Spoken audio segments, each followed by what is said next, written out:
Ok. Je suis mukweguiste. Docteur Denis Mukwege. Vous êtes mukweguiste. Mukweguiste, c'est-à-dire? Je suis partisan de Docteur Denis Mukwege. Comprenez? Des docteurs Denis Mukwege, soit de sa vision. De quoi? Partisan de Docteur Denis Mukwege. Parce que cette vision-là, elle est incarnée dans Mukwege. Okay. Vous ne pouvez pas soutenir la vision sans ne pas soutenir la personne. Très bien. Voilà. Voilà, merci. Je suis beaucoup. mukweguiste. Voilà, très bien. Voilà. Prenons notre thématique d'aujourd'hui, les discours de Joseph Kabila Kabange, ancien président de notre pays, qui vient de parler après plusieurs années, tant que levé l'immunité. D'abord, la procédure à lever l'immunité, est-ce qu'il est respecté ou non? Et aussi, n'a pas propos naïe. Qu'est-ce que les Congo peuvent retenir toujours bénéficier de? Oui, merci beaucoup. Moi, je préfère rester légaliste par rapport aux immunités levées des immunités de Joseph Kabila.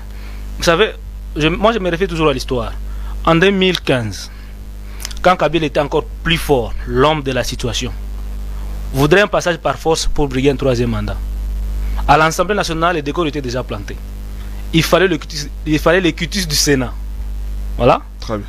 Mais vous vous rappelez comment est-ce que le Sénat avait sauvé la situation en rejetant cette proposition de loi qui était déjà votée à l'Assemblée nationale. Et tout Congolais était fier du Sénat.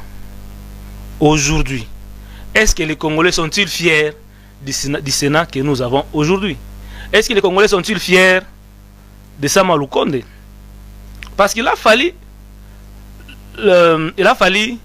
la compétence, n'est-ce pas, de Léo Kengo Adondo pour que cette loi-là puisse être élaguée, qui était déjà votée à l'Assemblée nationale.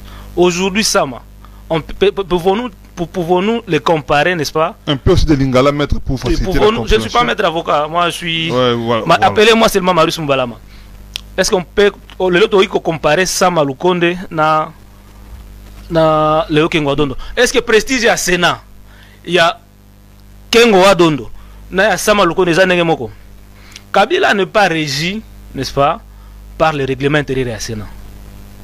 Bien qu'il est sénateur. Bien qu'il est sénateur. Il est sénateur à vie. Il n'a pas été élu, Kabila n'a pas de suppléant. Mais il y a une loi dont bénéficie Kabila, parce que jusqu'à là, il est le seul ancien président sur laquelle on devrait se référer pour qu'il va mener à bon port lever l'immunité. Ouais.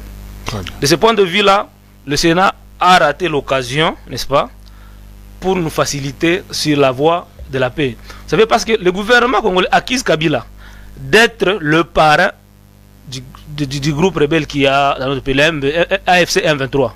Mais le même gouvernement est en négociation avec le même rebelle à Doha.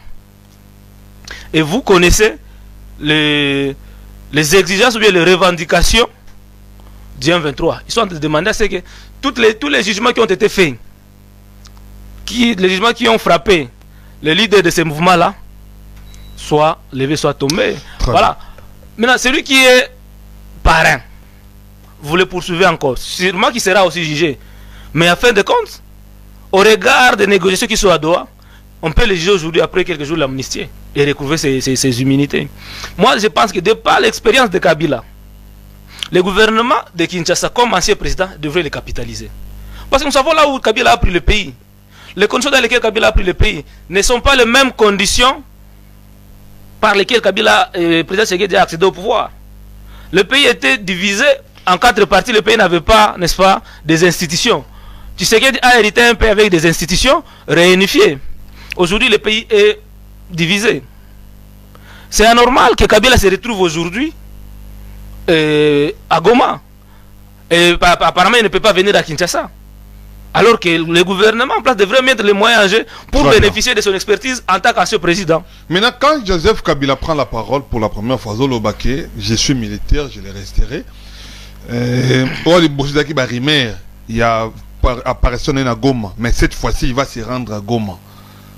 Vous ne voyez pas, c'est une provocation dans le régime actuel, soit attaque directe. Je l'ai dit. Si Kabila se retrouve dans un comportement, c'est pas si le gouvernement de Kinshasa l'a poussé en exil. Si Kabila a été... Comment Kabila était libre et circulait librement dans Kinshasa. S'il vous plaît, s'il vous plaît.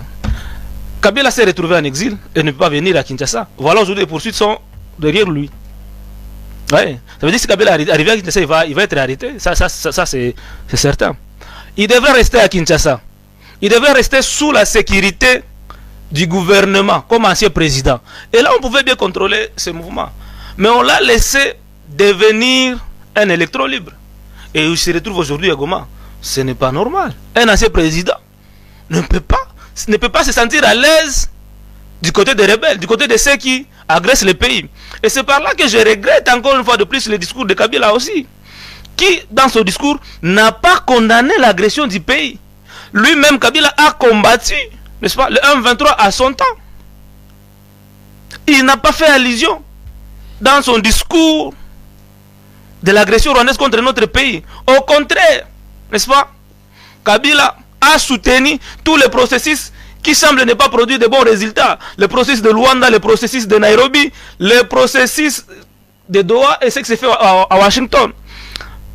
Il a épinglé dans son discours, dans son débat, l'accord d'Addis Abeba, que nous, Moukwekistes, estimons que c'est l'accord de l'espoir.